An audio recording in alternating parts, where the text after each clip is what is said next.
Je suis ravi d'être avec vous toutes et vous tous aujourd'hui pour parler un petit peu de comptabilité. Donc aujourd'hui, on va parler plus particulièrement de la compta des personnes qui sont en entreprise individuelle ou en micro-entreprise. Si on a certaines et certains d'entre vous qui sont en société, type en SASU ou en EURL, il y a une partie du contenu qui va vous intéresser, mais ce ne sera pas forcément le plus pertinent. Donc, on va voir ensemble les basiques à connaître et tout ce qui vous permettra de faire vous-même votre comptabilité sans difficulté. J'ai prévu d'aborder pas mal de sujets avec vous aujourd'hui. Le premier, ça va être de parler du choix du régime fiscal. Ce n'est pas toujours facile d'être capable de faire le bon choix entre ce qu'on appelle le régime réel et le régime simplifié, ou la micro-entreprise. On verra aussi quelles sont les déclarations obligatoires à réaliser tout au long de l'année. On prendra un moment pour parler de TVA. Je pense que ça concerne beaucoup d'entre vous. On parlera ensuite de ce qu'est une charge déductible et on terminera par les incontournables de la facturation. Il y aura probablement des questions. Donc, comme l'a dit Céline, c'est important que vous puissiez bien poser vos questions dans l'onglet « Questions » pour qu'on puisse les voir au fil de l'eau. Moi, j'essaierai de faire des petites pauses à la fin de chaque partie pour y répondre. S'il y a beaucoup de questions, je ferai mon maximum pour répondre à toutes et sinon, je prendrai les dernières questions à la fin de la présentation. C'est parti. Alors, avant d'entrer dans le vif du sujet, je vais vous dire quand même quelques mots sur Indy pour les personnes qui ne nous connaissent pas encore. Chez Indy, on s'est donné pour mission de simplifier la vie administrative des indépendants, des freelances. Donc, on sait que c'est un vaste sujet, tant le nombre de contraintes est important. Et pour ça, on a décidé 4 choses. La première, c'est de rendre la création d'entreprise gratuite. Donc, que vous ayez choisi d'être en entreprise individuelle ou que demain, vous choisissiez de passer en société, une SASU ou une URL, nous, on va vous accompagner gratuitement dans ces démarches. On vous propose également gratuitement un outil de gestion de comptabilité qui va vous permettre de gérer votre activité, gérer vos justificatifs, avoir accès à un réel tableau de bord de pilotage de votre activité. On vous permet également gratuitement de faire tous vos devis et toutes vos factures, vraiment super simplement dans l'outil. Et pour celles et ceux qui auraient des déclarations fiscales à faire en fonction du régime, on vous permet d'automatiser tout ça. Et en fait, l'idée, c'est de réussir à rendre n'importe quel indépendant, réellement indépendant en termes de comptabilité, que vous puissiez gérer facilement tout cet aspect, simplement, sans avoir besoin de déléguer ça à un expert comptable. Indy, nous, on existe depuis 6 ans. On est leader de la comptabilité sur le secteur des indépendants. C'est plus de 60 000 personnes qui aujourd'hui font leur compta avec nous. Et puis, on n'est plus tout à fait une petite structure. Aujourd'hui, on a déjà plus de 200 salariés dans l'équipe. Et ce qui est intéressant, c'est que sur ces 200 salariés, il y a plus d'un tiers qui est 100% dédié au support client, donc qui est là pour vous aider au quotidien, pour vous accompagner. Et c'est ce qui permet que un kiné, un photographe, un freelance, quelle que soit sa spécialisation, soit en mesure de faire sereinement sa compta, sans se prendre la tête, sans y passer trop de temps. Alors, c'est parti, maintenant on rentre dans le vif du sujet. Donc la première chose à bien comprendre quand on est en entreprise individuelle, c'est comment bien choisir son régime fiscal. On a lancé un petit sondage, là, dans Livestorm. Vous avez un onglet sondage, et moi, je serais curieux de savoir quel est le régime fiscal que vous avez choisi, savoir si vous êtes au micro ou réel, ou si vous avez choisi pour une autre option. Donc, je vous laisse répondre à ce sondage, et puis moi, je regarderai ça avec attention. Alors, pour expliquer la différence entre les deux régimes, on va commencer par le bloc de droite, qui est ce qu'on appelle l'entreprise individuelle au régime réel. Ça, c'est le cas classique, et c'est ce qu'on appelle le fonctionnement habituel d'une entreprise. Donc, pour calculer les bénéfices d'une entreprise, en général, on va regarder tout ce qu'elle a gagné, les recettes, et retrancher tout ce qu'elle a dépensé, les charges. Et c'est en faisant les recettes moins les charges qu'on est capable de calculer ce qu'on appelle le résultat, le bénéfice. Quand on regarde le bloc de gauche maintenant, pour en fait faciliter l'accès au statut d'indépendant et alléger les contraintes qui sont liées à la tenue de la comptabilité, l'État a créé ce régime-là de micro-BNC, micro-entreprise, qu'on appelle auto-entrepreneur, qui va vous permettre de ne pas avoir besoin de tenir de réelle comptabilité et de trop vous embêter avec des calculs qui peuvent être parfois compliqués. l'État, quand vous êtes sur ce régime-là simplifié, va simplement vous demander de déclarer votre chiffre d'affaires. Donc, c'est probablement ce que vous faites pour ceux qui sont dans ce régime-là. Tous les mois ou tous les trimestres, vous allez simplement déclarer votre chiffre d'affaires sur le site auto-entrepreneur auprès de l'URSSAF. Et en fait, derrière, l'État, pour calculer votre bénéfice, ce qu'il va faire, c'est qu'il va simplement appliquer un abattement forfaitaire de 34%. Donc, si je le dis en d'autres mots, l'État il va considérer que pour gagner 100 €, vous avez dépensé 34 €, peu importe les dépenses que vous avez eues de manière réelle.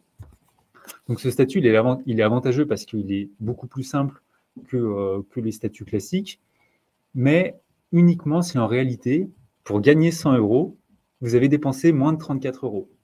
Parce que si vous avez plus de dépenses que ces 34%, le problème, c'est que vous allez risquer d'être imposé plus que ce que vous devriez.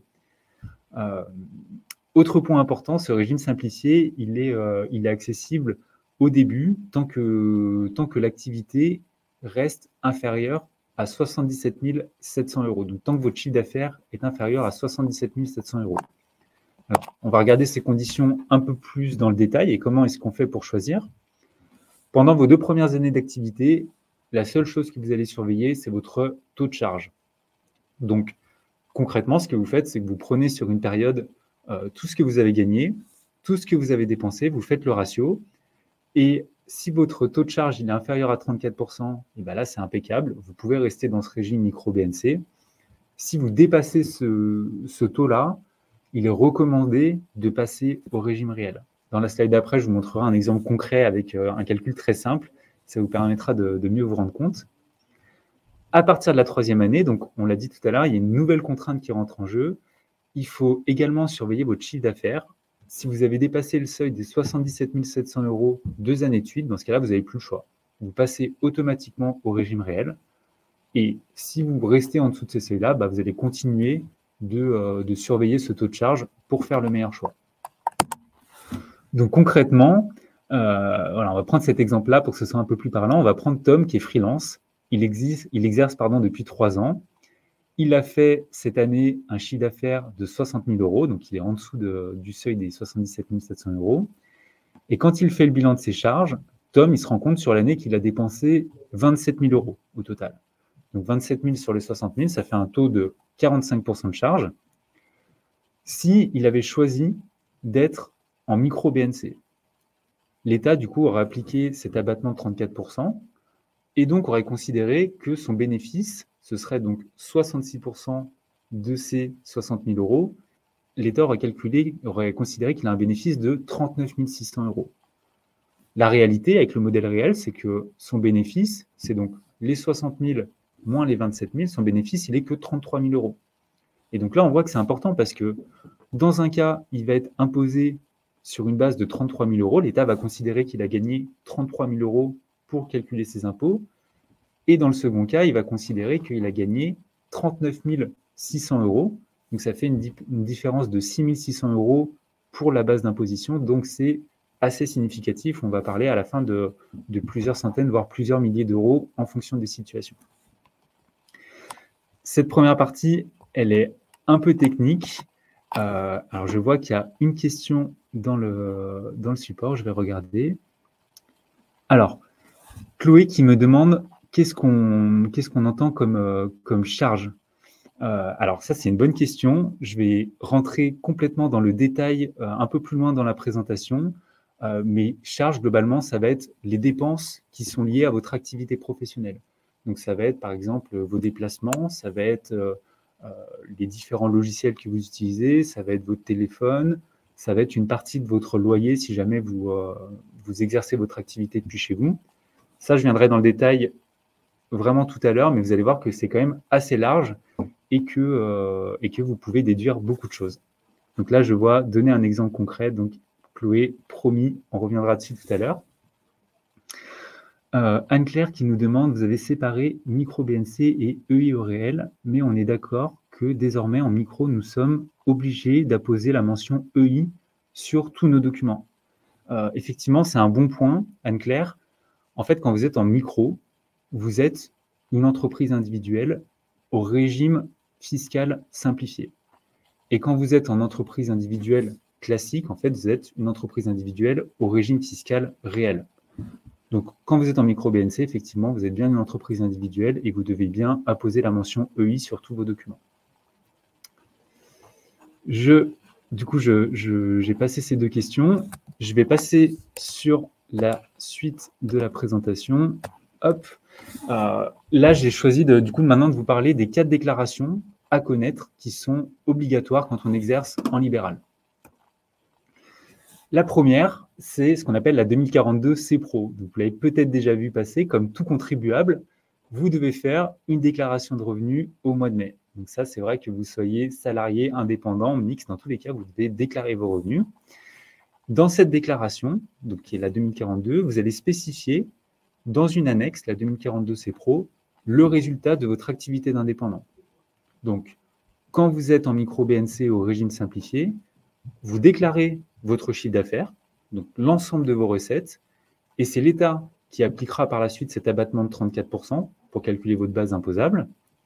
Et pour ceux qui sont en entreprise individuelle au régime réel, vous renseignez ce qu'on appelle votre BNC, votre bénéfice non commercial, qui sera ce que l'État a considéré que vous avez gagné, l'équivalent de votre salaire. Deuxième déclaration, c'est ce qu'on appelle la déclaration sociale. Donc, si vous exercez depuis peu de temps, vous allez probablement souvent entendre parler des URSSAF, pas tout le temps en bien. Contrairement à ce qu'on pourrait penser, les URSSAF ne sont pas là que pour prendre votre argent. Les sommes qui sont collectées par le réseau des URSSAF, elles sont destinées à financer plein de choses. Par exemple, les soins médicaux, les indemnités en cas d'accident de travail, les prestations famille, la retraite. Donc, encore une fois, il y a 2 cas de figure. Si vous êtes en micro-entreprise, vos cotisations, vous les payez lorsque vous faites votre déclaration mensuelle ou trimestrielle sur le site auto-entrepreneur. Là, l'avantage de ce modèle-là, c'est que si vous ne faites pas de chiffre d'affaires, vous ne payez pas de cotisation sociale. Quand vous faites du chiffre d'affaires sur des bénéfices non commerciaux, vous allez payer en fait au total 21,3% de votre chiffre d'affaires au moment de votre déclaration. Et là-dessus, il y a 21,1% qui sont les cotisations classiques, qui permettent justement de financer les soins médicaux et tout ça. Et vous avez aussi 0,2% de votre chiffre d'affaires qui est dédié à la formation professionnelle. Quand on passe au régime réel, le modèle il est un petit peu différent. Vous faites une déclaration sociale qui s'appelle la DSFU. C'est une déclaration qui est nouvelle. Donc la déclaration sociale et fiscale unifiée. Et en fait, vous allez faire votre déclaration sociale en même temps que votre déclaration d'impôt. Donc, en même temps que la 2042 CPRO dont on a parlé juste avant, au moment de faire votre déclaration de revenus. Et donc, cette déclaration, elle est basée sur votre bénéfice, votre BNC, bénéfice non commercial. Les cotisations sociales, dans ce cas-là, elles sont calculées en 2 temps. D'abord, vous allez avoir une estimation qui est faite de vos revenus professionnels basée sur l'avant-dernière année.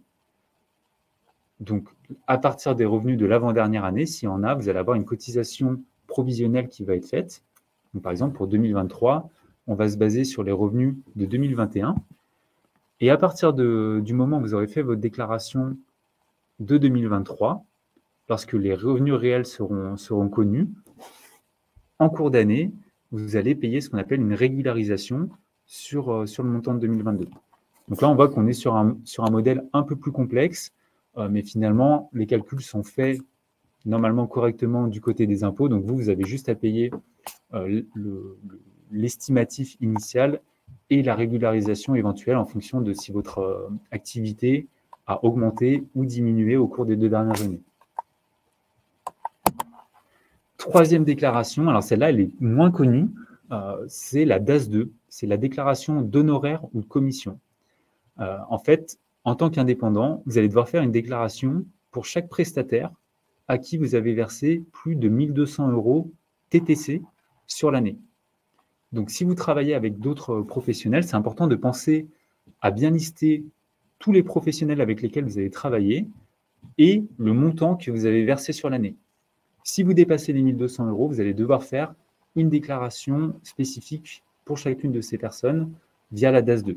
Donc, c'est une déclaration qui est très simple. Vous allez simplement renseigner le montant et la personne. Pour préciser ce que j'entends en termes d'honoraires, il y a 3 cas principaux.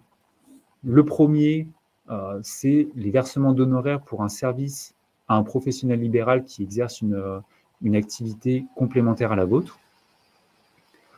Deuxième cas de figure, ça va être une autre profession libérale qui exerce une activité différente de la vôtre. Donc là, si vous choisissez d'avoir un expert comptable, si vous faites appel à un avocat, un notaire, un huissier, des gens qui ne sont pas freelance comme vous, ça va aussi les concerner. Et troisième cas de figure, ça peut être, par exemple, si vous réglez des prestations à des organismes de formation. Là, si vous dépassez les 1 200 € à l'année pour un seul organisme de formation, vous allez devoir l'inclure dans votre déclaration DAS2. Quatrième et dernière déclaration, celle-là, elle va concerner uniquement les personnes qui sont au régime réel. Donc pour celles et ceux qui sont déjà dans ce régime, vous avez déjà dû entendre ce nom de 2035.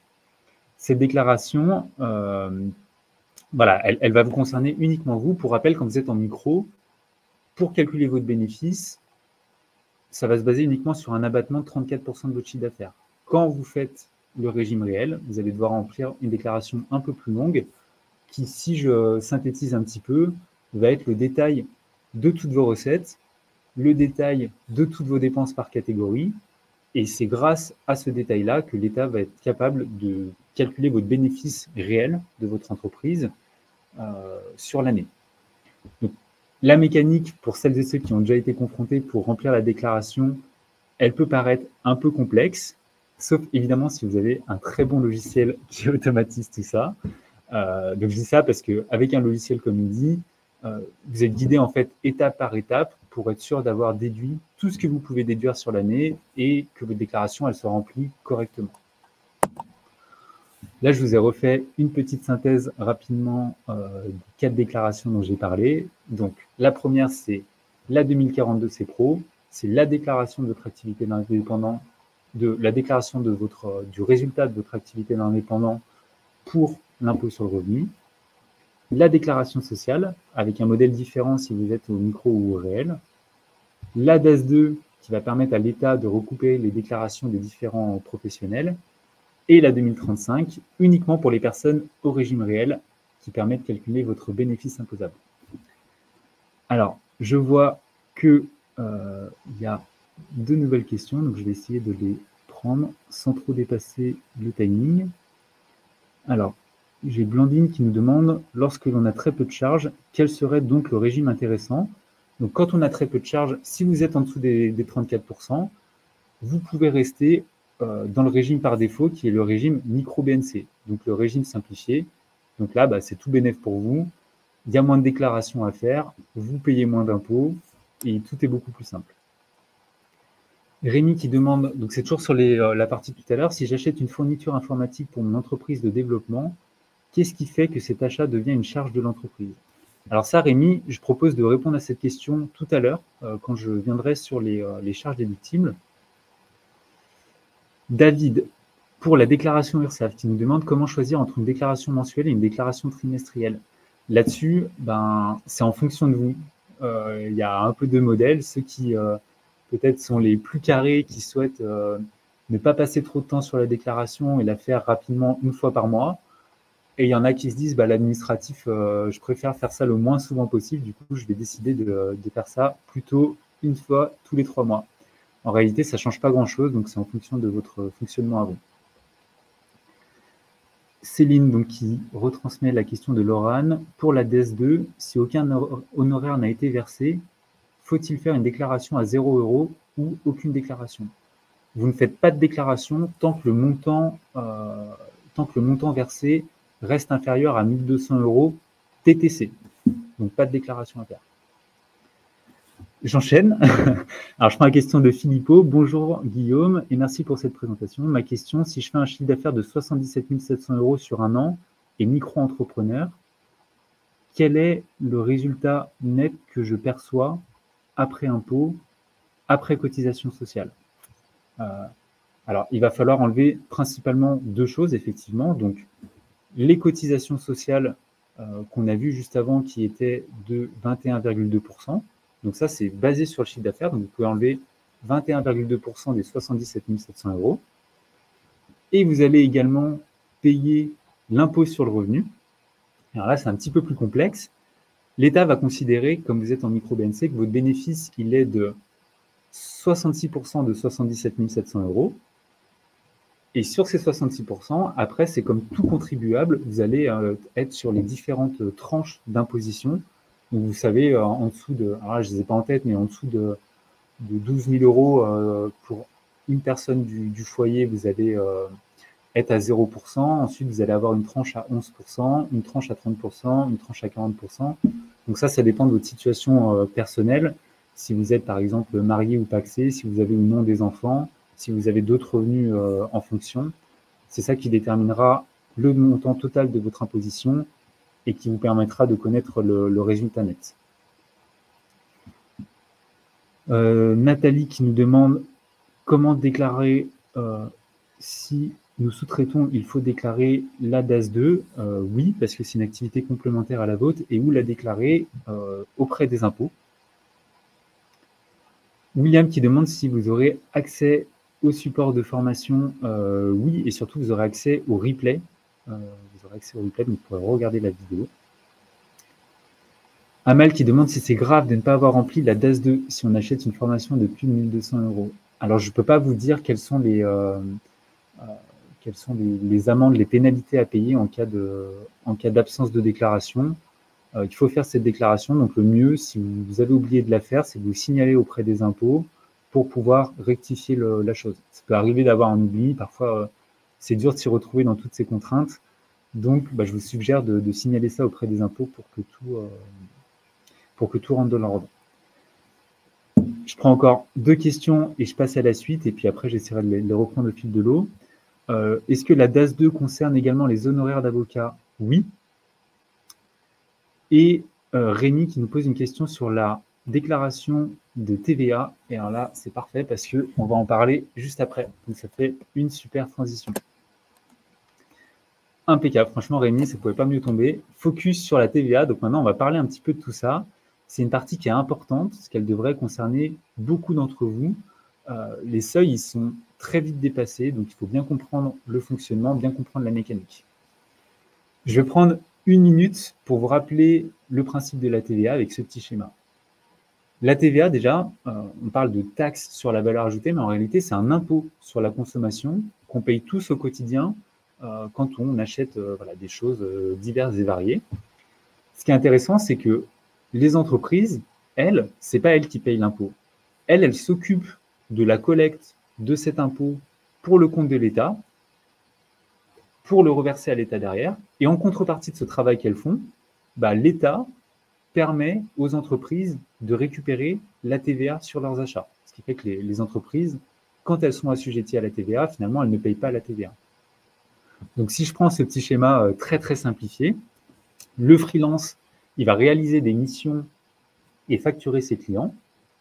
Il va collecter de la TVA au moment de cette facturation, mais cette TVA, ce n'est pas du chiffre d'affaires. C'est de l'argent qui doit être reversé derrière à l'État.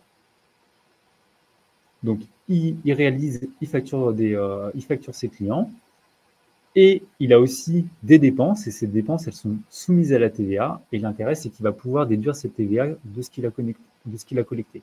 Donc, au moment de faire la déclaration de TVA, on va faire un petit peu comme le bénéfice tout à l'heure, le total de la TVA collectée dans les factures émises moins le total de la TVA déductible, donc de la TVA de nos achats, et 2 cas de figure. Soit c'est positif parce qu'on a collecté plus de TVA que ce qu'on a dépensé, donc c'est l'État, c'est le freelance qui va reverser l'argent restant à l'État. Mais encore une fois, c'est pas un impôt pour le freelance parce qu'en fait, il a juste fait ce travail de collecte, mais à la base, c'était pas du chiffre d'affaires.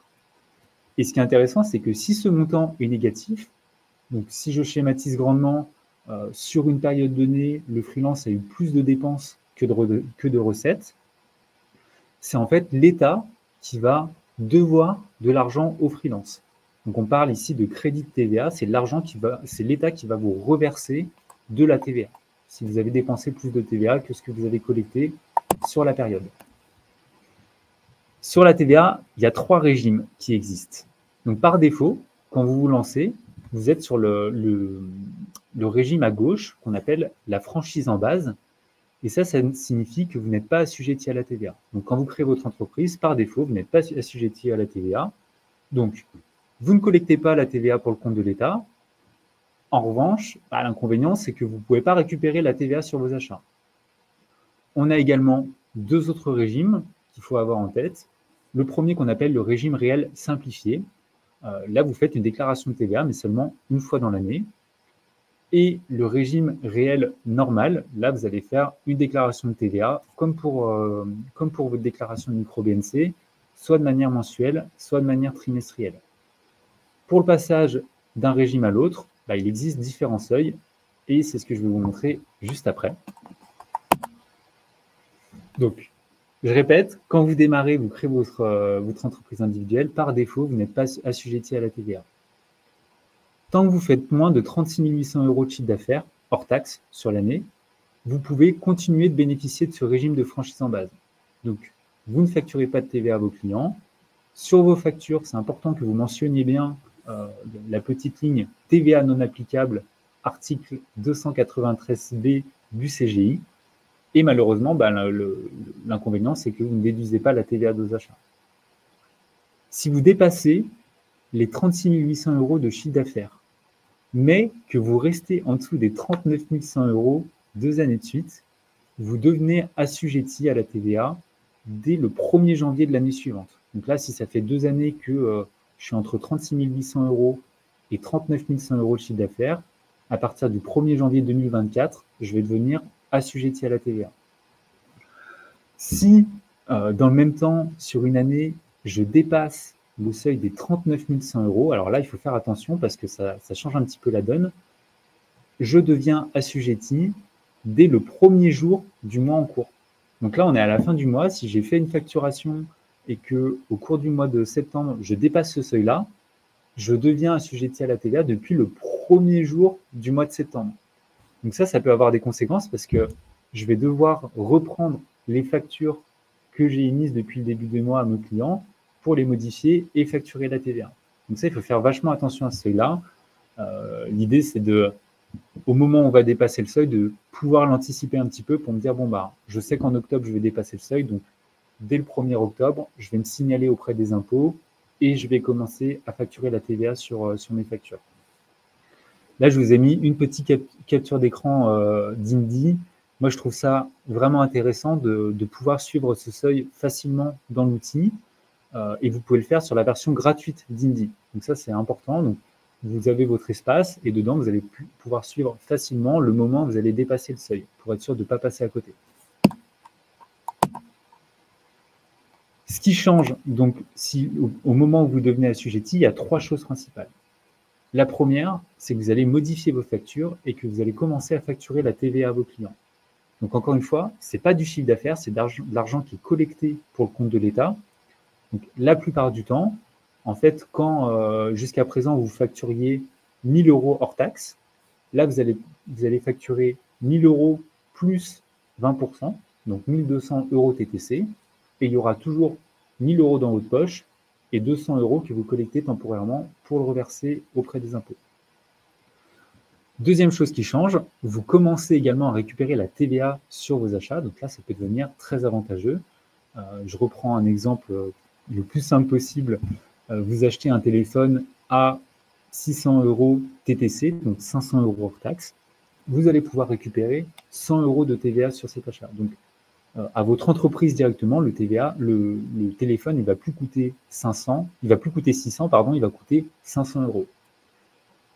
En fonction du régime choisi, donc ça c'est le troisième point, vous allez déclarer et payer votre TVA soit chaque mois, soit chaque trimestre, soit une fois par an. Là, cette slide, elle est super importante, super intéressante. Et alors, encore une fois, elle est un peu technique, mais si vous avez des questions, n'hésitez pas, vraiment, je prendrai le temps d'y répondre. Un point important, donc je l'ai dit, quand vous créez votre entreprise, par défaut, vous n'êtes pas assujetti à la TVA. Mais il y a quelques cas dans lesquels, en fait, c'est plus intéressant de choisir de passer à la TVA, même si on est sous les seuils. Donc, quand vous faites moins de 36 800 € de chiffre d'affaires, vous êtes en franchise en base, il y a un cas dans lequel vous feriez mieux de devenir assujetti pour pouvoir récupérer la TVA sur vos achats. Donc, deux cas de figure. Le premier, c'est si vous êtes un professionnel uniquement en B2B. Okay, donc, tous vos clients sont des entreprises qui sont elles-mêmes assujetties à la TVA. Dans ce cas-là, il ne faut pas vous poser la question, il faut que vous choisissiez de passer à la TVA, même quand vous êtes en dessous des seuils. Pourquoi? Parce que vous allez pouvoir récupérer la TVA sur tous vos achats. Et en fait, pour vos clients, qui sont eux-mêmes assujettis à la TVA, que vous facturiez 1 000 € hors taxe ou 1 200 € TTC, pour votre client, ça ne va pas faire de différence à la fin, parce que lui-même va récupérer les 200 € en plus que vous lui facturez. L'économie que vous allez faire, vous, en récupérant la TVA sur vos achats, elle est significative. Pour des freelances, la plupart du temps, c'est l'équivalent de plusieurs centaines d'euros par mois, donc plusieurs milliers d'euros par an. Ça vaut vraiment le coup. En revanche, si vos clients, vous travaillez en B2C, vous vous adressez à des particuliers ou vous vous adressez à d'autres auto-entrepreneurs, d'autres structures qui ne sont pas assujetties à la TVA, ça peut être aussi des associations. Dans ce cas-là, eh ben, il faut un peu mieux regarder parce que là, à la différence du B2B, quand vous allez facturer les 20% de TVA, vos clients, eux, ne pourront pas récupérer la TVA. Donc, si moi, je suis particulier et je suis client de vous en tant que freelance, si vous me facturez 120 € au lieu de 100, bah, les 20 € en plus, je ne vais pas avoir le droit de les récupérer. Et du coup, bah, ça a une différence pour vous parce que vous perdez en compétitivité. D'un coup, vos tarifs sont 20% plus élevés, mais vous ne gagnez pas plus d'argent à la fin. Donc, deux cas de figure, quand vous êtes en B2B, vraiment foncez, faites votre demande pour avoir un numéro de TVA et devenez assujetti à la TVA. Si vous êtes en B2C, bah là, il vaut mieux se poser la question. Si vous avez vraiment beaucoup de dépenses, bah, ça peut valoir le coup, mais attention parce que mécaniquement, vos tarifs vont augmenter de 20%. J'en ai fini sur cette partie TVA. Je sais que c'est une partie assez complexe, pas forcément évident de la traiter en une dizaine de minutes. Je vais reprendre les questions que je n'avais pas encore prises.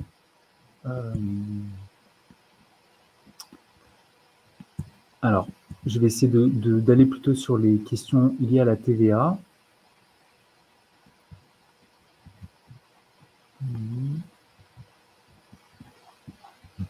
Et je reprendrai les questions auxquelles je n'ai pas répondu à la fin de la présentation, si ça ne vous dérange pas.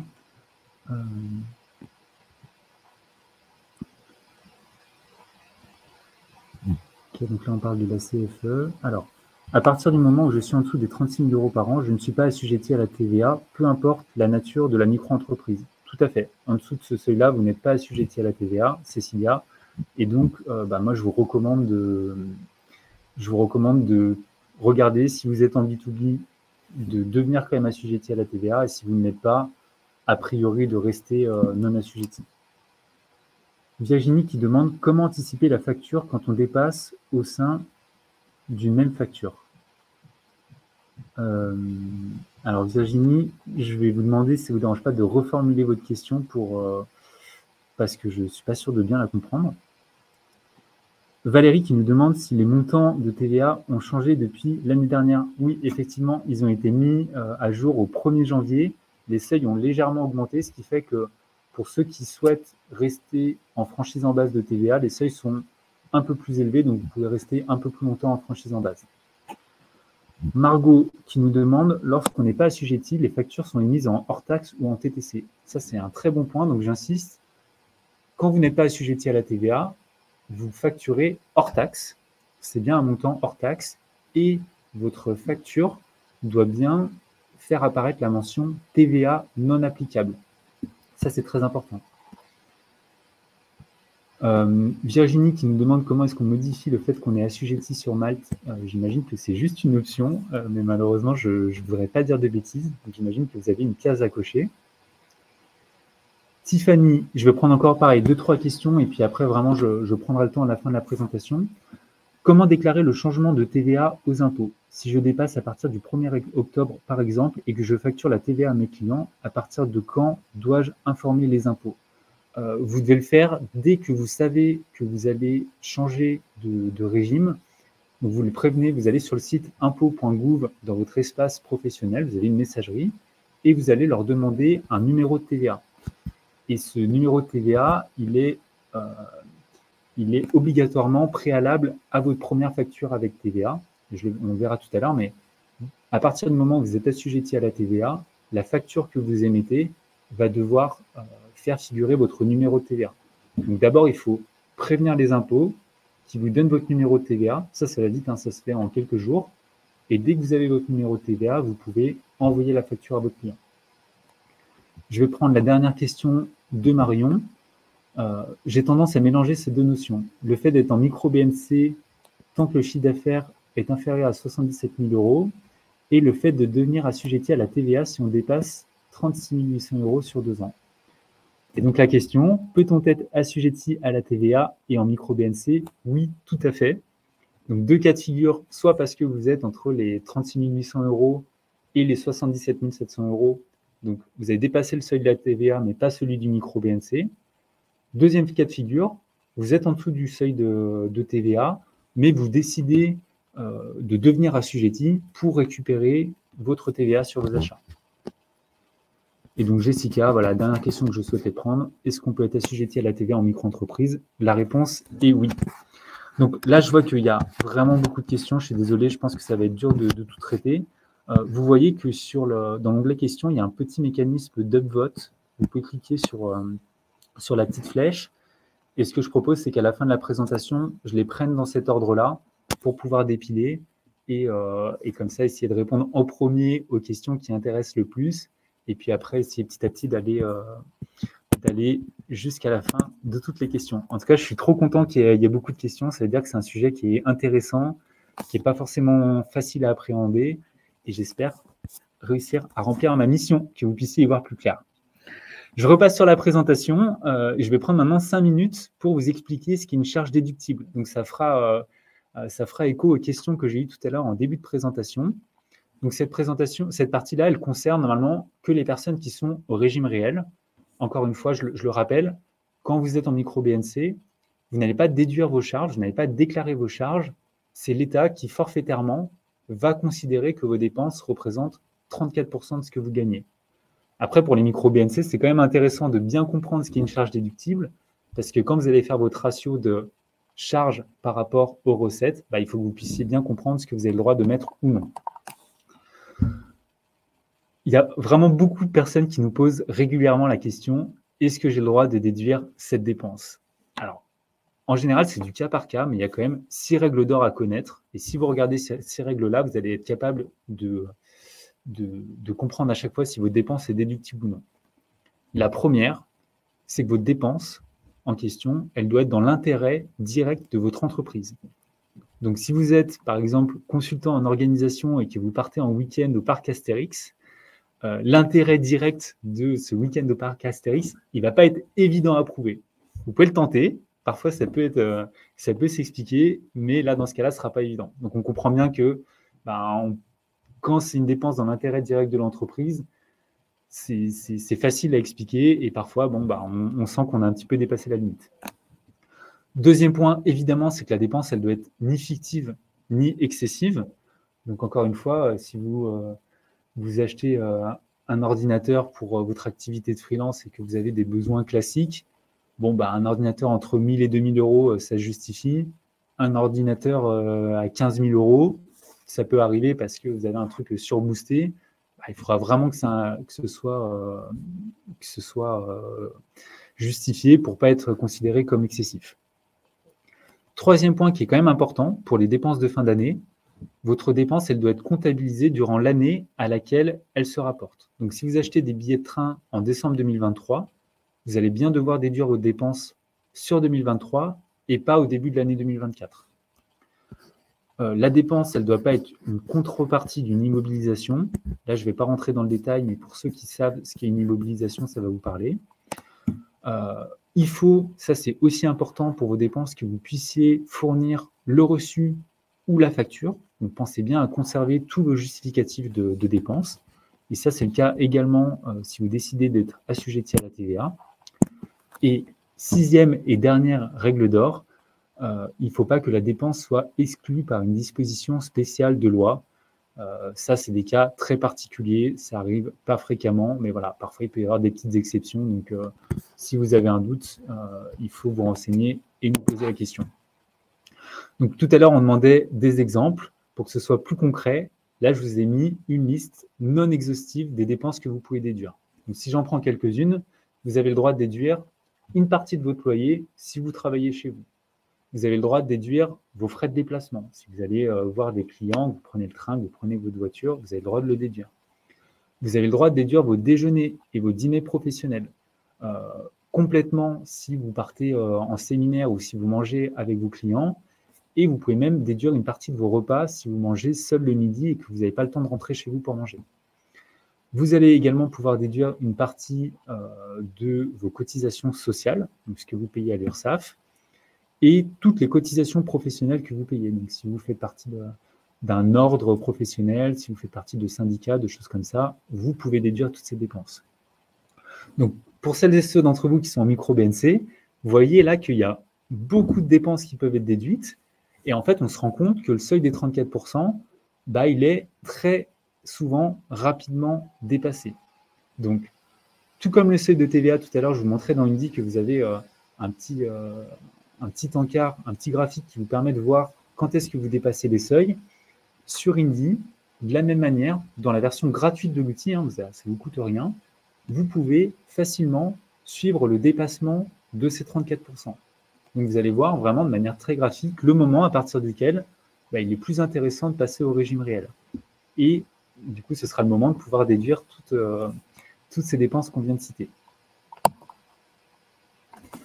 Je vais prendre 5 minutes top chrono pour répondre aux dernières questions.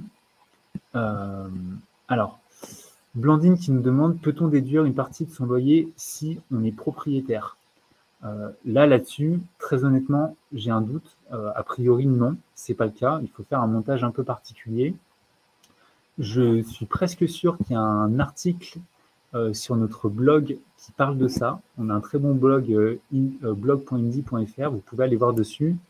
Et je suis quasiment sûr qu'on répond à cette question. Et sinon, je vous encourage à venir nous poser la question plutôt directement dans l'outil. Vous aurez des personnes qui sont complètement spécialisées là-dedans pour y répondre. David qui nous demande, quand on est en même temps salarié et auto-entrepreneur, on compte tout le chiffre d'affaires, salaire plus freelance pour la TVA ou seul le travail en freelance? Non, la partie salariat, ça ne rentre pas dans votre chiffre d'affaires de votre activité de micro-entreprise. Donc, pour la TVA, c'est vraiment ce que vous facturez en tant que freelance. Par contre, pour votre impôt sur le revenu, donc ce qu'on paye tous en tant que contribuable, là, l'État va prendre votre salaire et vos revenus de freelance, va tout mélanger, et c'est comme ça qu'il va calculer l'impôt sur le revenu. André qui nous demande, qui nous dit qu'il est consultant en organisation, est-ce qu'une prestation de coach sportif peut être passée dans les frais déductibles? Et bien là, ça fait partie des cas limites. Ça fait partie des cas limites. Il faut être capable de le justifier. Ça va vraiment dépendre de votre cas personnel, André. La plupart du temps, c'est compliqué à justifier et ça risque de ne pas passer et d'être retoqué.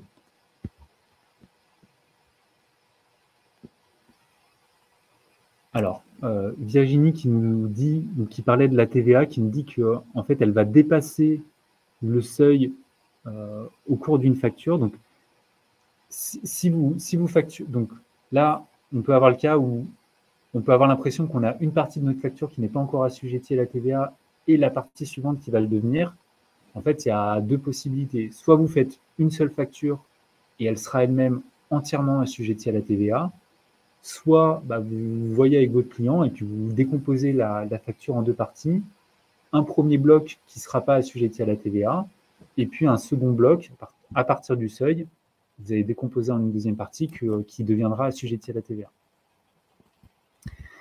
Une question de Barbara qui nous demande quelle est la mention que l'on doit mettre sur la facture si on n'est pas assujetti à la TVA. Alors là, pour vous redonner l'exactitude, je vais reprendre la slide rapidement.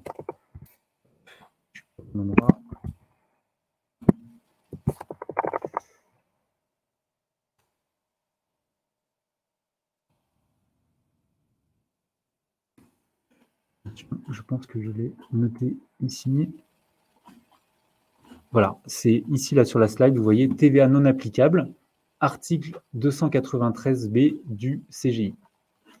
Hop, du coup, je m'excuse par avance, je repasse pour être sûr de bien tenir le timing sur la présentation. Donc là, on arrive sur la dernière partie, les points importants à connaître pour réaliser sa facturation. Donc encore une fois, on a eu une belle transition grâce à Barbara parce qu'on allait parler de toutes ces mentions obligatoires. Quand vous faites vos devis, vos factures, il y a tout un tas de choses qu'il faut faire apparaître quand vous allez vouloir être payé par vos clients. Et il y a certaines règles qui sont obligatoires à bien avoir en tête. Les mentions légales. Donc ça, c'est toutes les informations qui sont relatives à votre entreprise et à celles de votre client. C'est important de bien tout faire figurer, toutes ces mentions légales, donc votre numéro de SIRET, le numéro de la facture, les délais de paiement, le prix hors taxe, éventuellement le prix TTC. Il va bien falloir également faire apparaître toutes les mentions particulières. Donc, dans le cas où vous n'êtes pas assujetti à la TVA, TVA non applicable. Si vous avez éventuellement des frais de recouvrement, si vous êtes membre du NAGA, si vous avez une assurance professionnelle avec des clauses particulières. J'insiste là-dessus parce que si votre facture est incomplète, s'il manque un certain nombre de mentions, vous allez payer des pénalités en cas de manquement à ces obligations. Et les oublis ou erreurs présentes sur les factures font l'objet d'une amende. Et ce montant, alors il peut paraître peu élevé, 15 € par erreur, donc par facture en erreur ou par facture sur laquelle vous avez fait un oubli. Donc si vous vous trompez sur 2-3 factures, c'est pénible, mais ça peut aller. Mais si vous faites retoquer, que ça fait 6 mois, 1 an, que vous faites plusieurs factures par semaine, là, ça peut très vite coûter très très cher. Donc, il y a plein d'outils qui vous permettent de faire votre facturation automatiquement, gratuitement. Pour les missions que vous faites avec Malte, votre facturation, elle se fait automatiquement. Donc, c'est important de choisir un outil qui fait ça correctement, de ne pas trop s'exposer à le faire soi-même parce qu'il y a plein de mises à jour réglementaires et si vous faites des oublis, ça peut vous coûter très cher. Et évidemment, je continue un petit peu de faire la pub d'Indy. Sur Indy, pour les devis et factures des missions qui ne sont pas réalisées sur Malte, si vous en avez, vous pouvez le faire gratuitement.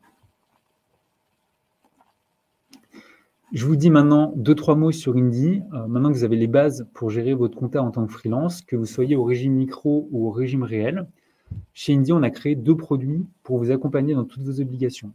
Un produit gratuit et un produit payant. Je commence avec le produit gratuit. Le terme gratuit, moi je trouve qu'il est souvent un peu péjoratif parce qu'on a tendance à se dire, soit c'est un produit gratuit, je ne vais rien pouvoir faire avec ce produit et je vais devoir payer hyper rapidement. Soit il y a la fameuse citation, si c'est gratuit, c'est toi le produit. Chez Indy, on a fait vraiment attention à vous proposer un vrai produit gratuit qui permet de faire plein de choses et dans lequel vous n'êtes pas obligé de payer pour, pour avoir la moindre fonctionnalité. Donc, pour rappel, sur l'outil gratuit, vous pouvez gérer toute votre comptabilité du quotidien avec la synchronisation avec votre compte bancaire qui est gratuite. Vous pouvez du coup piloter votre activité. Vous allez pouvoir suivre vos dépenses, vos recettes, suivre le dépassement de votre seuil pour la TVA ou pour le régime réel. Vous allez aussi pouvoir conserver tous les justificatifs de vos achats, donc toutes les factures d'achat, toutes les petites facturettes, toutes vos dépenses de boulangerie, que vous allez prendre en photo simplement avec votre justificatif, avec votre téléphone, avec un justificatif qui aura une valeur probante aux yeux de l'administration fiscale. Et toujours sur cet outil gratuit, vous allez pouvoir réaliser tous vos devis et toutes vos factures. Donc, vous pouvez de manière très légitime vous demander c'est quoi l'intérêt pour Indy de proposer un produit gratuit, si c'est vraiment gratuit. Nous, on s'est dit que tant que vous êtes en micro-BNC sans TVA, en fait, les obligations comptables, elles sont très légères. Vous le savez, c'est votre déclaration auprès sur le site auto-entrepreneur et éventuellement la DES2 et votre 2042 CPRO. Nous, Indy, là où le moment où on apporte de la valeur, c'est au moment où vous changez de statut. Donc, à partir du moment où vous avez dépassé le seuil de TVA, à partir du moment où vous allez passer au régime réel, ou si vous choisissez de changer de statut pour passer en SASU ou en URL, dans ce cas-là, c'est ici qu'on apporte la vraie valeur et c'est ici que le produit devient payant et c'est ici qu'on vous permettra de faire toutes les déclarations qui sont obligatoires. Donc, la version payante, quand vous êtes freelance, en entreprise individuelle, elle coûte 22 € hors taxe par mois. Et ça va vous permettre de faire vous-même, de manière très indépendante, toutes vos déclarations. Donc, toutes celles dont j'ai parlé tout à l'heure, la 2035, la TVA, la DAS2. On vous aide également à faire votre 2042 CPRO. Et vous bénéficiez d'un accompagnement vraiment de grande qualité de la part de notre équipe support. Vous allez vraiment être chouchouté. Je l'ai mis tout à l'heure en début de slide qu'on avait vraiment, on avait 4,8 sur 5 sur Trustpilot, mais ça ne veut pas vraiment dire grand-chose. Mais moi, je vous invite à vous renseigner si vous êtes un peu curieux, de voir ce que les gens disent de nous sur les différentes plateformes ou via le bouche à oreille. Et vous verrez que la qualité de l'accompagnement est vraiment très bonne. Et bien sûr, Indy, c'est un service qui est totalement sans engagement. Donc, comme Netflix, si ça ne vous plaît pas, en un clic, vous pouvez tout arrêter. Vous récupérez tous vos documents sans difficulté. Tout à l'heure, Céline en a parlé. Indy et Malte, on est quand même assez proches. Et on a fait une intégration de Malte vers Indy. Et ça, c'est intéressant parce que ce travail main dans la main, il a permis de faire en sorte que les factures que vous faites dans Malte, si vous avez un compte Indy, elles vont être automatiquement récupérées via une API et automatiquement déversées dans votre comptabilité au bon endroit, avec la facture qui est stockée correctement, avec la valeur probante. Et vous avez même la commission qui est perçue par Malte, qui est automatiquement intégrée correctement dans vos transactions. Donc là, vous avez le lien vers la landing page. Si jamais ça vous intéresse, je vais vous le mettre dans le chat. Hop. Vous avez ce lien-là. Et dernière page, avant de repasser sur les questions, dans le cadre du partenariat, on vous propose également, c'est toujours gratuit, pour celles et ceux qui auraient des questions, un rendez-vous avec vous pour faire le point sur votre situation, donc sur les questions de TVA, sur les questions du choix du régime fiscal. On va vous accompagner pour mieux comprendre l'ensemble des déclarations que vous devez faire. Et donc là, deux possibilités. Soit vous avez besoin du produit gratuit, soit si vous avez besoin du produit payant. En ce moment, c'est assez intéressant parce qu'on va vous offrir, grâce au partenariat avec Malte, votre exercice comptable 2023. Donc là, je vous mets le lien pour prendre rendez-vous. Vous pouvez passer par le QR code.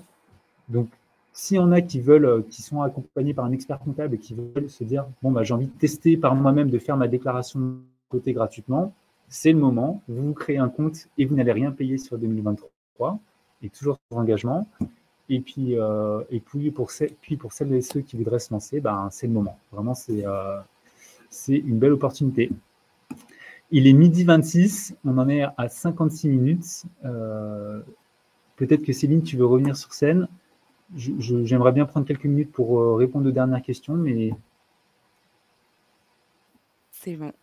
Merci beaucoup pour cette présentation et tes réponses. Effectivement, on a tenu le timing, donc du coup, on peut peut-être répondre encore à 2-3 questions. Alors, on peut peut-être reprendre celles qui ont été le plus votées, mais elles sont en dessous, je pense que c'est celle auquel tu as répondu. Alors, je vois que tu as retranscrit la question de Nora qui demande comment est-ce qu'on fait quand on a un client étranger avec le statut d'entrepreneur, car on doit facturer hors taxe. Alors là, encore une fois, de manière très transparente, Nora, c'est des questions un peu plus complexes que je ne maîtrise pas parfaitement. Donc, je vous invite à venir nous poser la question sur l'outil directement pour qu'on vous apporte une réponse précise et correcte. Alors, Elodie qui nous dit « Si je suis propriétaire et que j'ai un crédit, puis-je faire la même chose qu'avec un loyer ?» A priori, non. Mais encore une fois, là-dessus, on est sur un truc un peu trop précis pour moi. Donc, je botte un petit peu en touche, mais je vous invite à aller voir les experts sur le support client.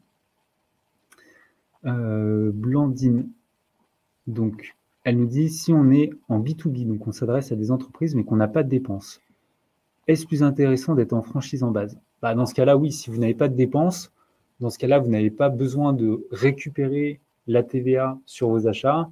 Donc, dans ce cas-là, effectivement, rester en franchise en base, ça fera une déclaration en moins. Et oui. Après, on se rend compte que quand on dit qu'on n'a pas de dépenses, on a toujours besoin de s'acheter un ordinateur, on a toujours certains abonnements, certaines dépenses. il y a peut-être un certain nombre de choses que vous ne passez pas en frais, que vous pourriez passer, notamment vos déplacements ou vos repas. Donc, vous n'avez pas de dépenses, mais finalement, quand on regarde, on peut toujours en trouver. Donc, Mickaël qui nous demande quelles sont les cotisations sociales que l'on peut déduire. Peut-on avoir des exemples? Alors là, encore une fois, je ne vais pas être extrêmement précis pour ne pas dire de bêtises, mais dans les cotisations sociales que vous payez quand vous êtes au régime réel, en fait, ça se décompose principalement en deux parties. On en entend souvent parler. Vous avez la CSG et la CRDS, qui représentent chacune une partie de ces cotisations sociales. Et sur chacune de ces cotisations, il y a une partie qui est déductible. J'ai plus les pourcentages exacts en tête, donc je préfère ne pas en dire plus. Marianne qui nous dit que dans le cadre de la déclaration mensuelle, doit-on déclarer lorsque la facture a été faite ou lorsque nous avons reçu l'argent sur notre compte? C'est une super bonne question, j'en ai pas parlé. Quand on est en profession libérale, on est sur ce qu'on appelle une comptabilité de trésorerie. Donc la date à laquelle vous comptabilisez les opérations, c'est la date à laquelle l'opération apparaît sur votre compte bancaire. Donc ça va être soit le jour où votre client vous paye, le moment où vous voyez l'opération apparaître, soit le jour où vous allez faire votre achat, et non pas la date de facturation. Ça, c'est un gros avantage. C'est ce qui permet à Indy notamment d'automatiser votre comptabilité parce qu'on va pouvoir se baser sur les opérations de votre compte bancaire et non pas sur les dates de facturation auxquelles on n'a pas accès facilement. Je prends encore 2-3 questions. Pourquoi ne peut-on pas déduire les frais liés au véhicule? Alors, ça, c'est une question de Valérie. Je ne sais pas si on parle de la TVA ou du régime réel. Quand on parle donc du régime fiscal du régime réel, vous pouvez bien déduire les frais liés au véhicule. Donc peut-être que je me suis mal exprimé tout à l'heure, mais c'est bien quelque chose que vous pouvez faire. Une question d'André. Dans le cas d'une CESU avec président non rémunéré, quelles sont les obligations fiscales à réaliser? La TVA, l'IAS fiscal uniquement, pas de déclaration sociale. Là, c'est un sujet beaucoup plus, qui ferait l'objet d'un autre webinaire qu'on pourrait éventuellement faire également avec Malte. André, malheureusement, je ne pourrais pas vous répondre en quelques mots. Margot, la TVA est uniquement en France. Comment ça se passe au niveau Europe et monde? Effectivement, il y a des règles un petit peu particulières. Quand on est au sein de l'Union européenne, il y a une notion de ce qu'on appelle de TVA intracommunautaire, avec des règles un petit peu spécifiques. Et pour les pays hors zone Union européenne, il y a encore d'autres règles. Là, encore une fois, ça pourrait prendre un webinaire d'1 heure, donc je ne vais pas rentrer dans le détail, mais si vous faites votre TVA avec Indy, tout est géré automatiquement. Là, je vais prendre encore 2 questions. Donc, dans le cas où on est en micro avec 2 activités différentes, une prestat de service et une commerciale, comment se passe le passage de la TVA si les 2 activités n'avancent pas au même rythme?